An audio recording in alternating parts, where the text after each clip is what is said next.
ఈ యొక్క 21వ రోజునే మీ జబర్దస్త్ కుటుంబం నుంచే ధనరాజ్ అన్నది కూడా సేమ్ సినిమా రిలీజ్ అవుతుంది. అంటే ఏంటి లైక్ ఏమైనా అనిపించిందన్న, లైక్ కాంపిటీషన్ లాగా లేదంటే ఇట్లా? ఇది కోఇన్సిడెన్స్ ఇది అలా రిలీజ్ అవ్వడము. అవును. ధనరాజ్ చాలా కష్టపడి ఒక సెంటిమెంటల్ మూవీ చేశాడు. ఓకే. డైరెక్షన్ కూడా చేశాడు, హీరోగా చేశాడు.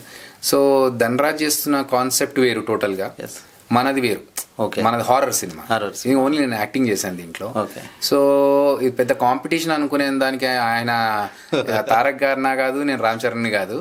So only thing is like coincidence గా సినిమా వస్తుంది, బట్ అదొక ఫ్లేవర్, ఇదొక ఫ్లేవర్. ఇప్పుడు మనం ఒక టిఫిన్ సెంటర్కి వెళ్తాం, ఇడ్లీ తింటాం, పక్కన పూరి బాగుందంటే పూరి కూడా తింటాం, అంతే తప్ప నేను ఓన్లీ ఇడ్లీ తిని బయటకు వస్తాను కాదు కదా కాన్సెప్ట్. అలాగే అండ్ ఒక పొలిటికల్ పార్టీ అయితే ఒక ఓటేసి బయటకు రావాలి, ఒక్కడికే వేయాలి కాబట్టి. కానీ ఇది అలా కాదు.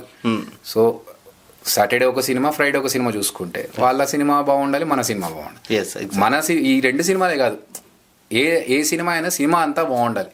ఎందుకంటే ఒక 4 సినిమాలు ఆడితే ఇంకో 10 సినిమాలు వస్తాయి. ఎగ్జాక్ట్లీ. మనిషికి ఇప్పుడున్న ఓన్లీ ఎంటర్టైన్మెంట్ సినిమా. ఆ సినిమా చూసిన థ్రిల్ మనం ఇన్స్టాగ్రామ్లో రీల్స్ చూస్తే రాదు. అది అక్కడ వరకు ఓకే, కానీ మనకు మనస్ఫూర్తిగా హ్యాపీగా ఫీల్ అవ్వాలంటే సినిమా చూస్తేనే ఎఫెక్ట్. అందరి సినిమాలు బాగుండాలి.